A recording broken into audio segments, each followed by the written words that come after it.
ओम नमः शिवाय। नमस्कार दोस्तों, अविश्वसनीय एवं सटीक भविष्यवाणी की इस श्रृंखला में मैं पूनम पांडे आप सभी का स्वागत करती हूँ।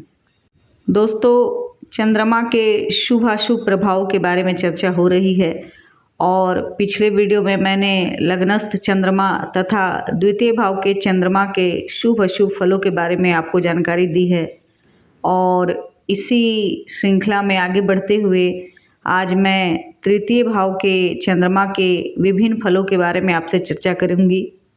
जिनकी भी कुंडली में तृतीय भाव में चंद्रमा है उनको चंद्रमा के क्या शुभ और अशुभ फल मिलते हैं, इसकी जानकारी मैं आज सबको देने वाली हूँ। दोस्तों, कुंडली का तृतीय भाव हमारे पराक्रम का भाव होता है, यात्रा का भाव होता है तथा तृतीय भाव से ही भाई बहनों के सुख का विचार भी किया जाता है।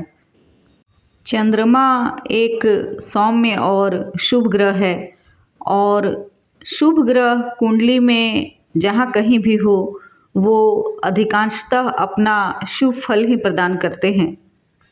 कुंडली के तृतीय भाव में यदि चंद्रमा हो तो अधिकांशतः चंद्रमा के अच्छे फल ही प्राप्त होते हैं।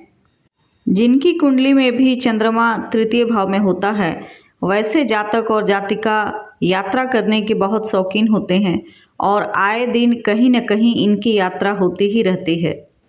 ऐसे लोग अधिकांशतः अपने जन्म स्थान से दूर रहते हैं अथवा विदेश में निवास करते हैं। माता को लेकर कोई न कोई चिंता बनी रहती है अथवा माता से कम सुख प्राप्त होता है। ऐसे लोग विवाह के बाद अधिक उन्नति करते हैं, अर्थात विवाह के बाद इनका भाग्योदय होता है। ऐसे जातक बहुत पराक्रमी होते हैं और साहसी होते हैं।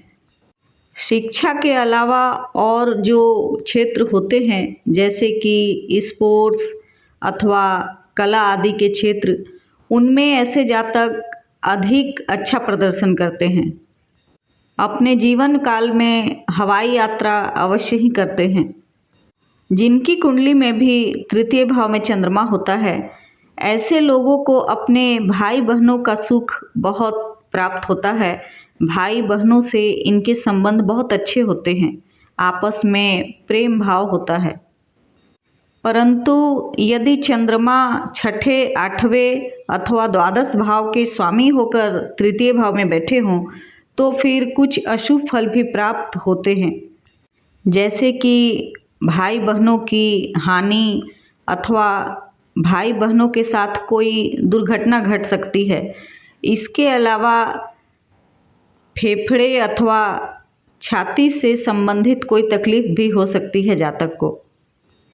कुल मिलाकर कहा जाए तो तृतीय भाव का चंद्रमा यदि छठे, आठवें अथवा द्वादश भाव का स्वामी न हो तो अधिकांशतः इसका शुभ फल ही प्राप्त होता है। इसके विपरीत यदि चंद्रमा उच्च का अथवा स्वग्रही होकर तृतीय भाव में बैठा हो तो इसके और भी अधिक शुभ फल प्राप्त होते हैं। दोस्तों, चंद्रमा हमारे मन का कारक ग्रह होता है और इसीलिए यदि चंद्रमा के साथ शुभ ग्रहों की युति हो तो इसकी शुभता में वृद्धि होती है और इसके विपरीत यदि चंद्रमा के साथ किसी पाप अथवा क्रूर ग्रह की युति हो तो फिर चंद्रमा के अशुभ फल प्राप्त होते हैं। इसीलिए चंद्रमा के फल आपको किस तरह के मिलने वाले हैं यह पूरी तरह तो आपकी कुंडली से ही जाना जा सकता है। फिर भी मैंने अपने वीडियो के जरिए आप सभी को कुछ न कुछ भाव से संबंधित जानकारियाँ देने की कोशिश की है और उम्मीद करती हूँ कि आप लोगों को मेरा यह वीडियो अच्छा लगेगा। इसी के साथ ही मैं आज की चर्चा को यहीं समाप्त करती हूँ।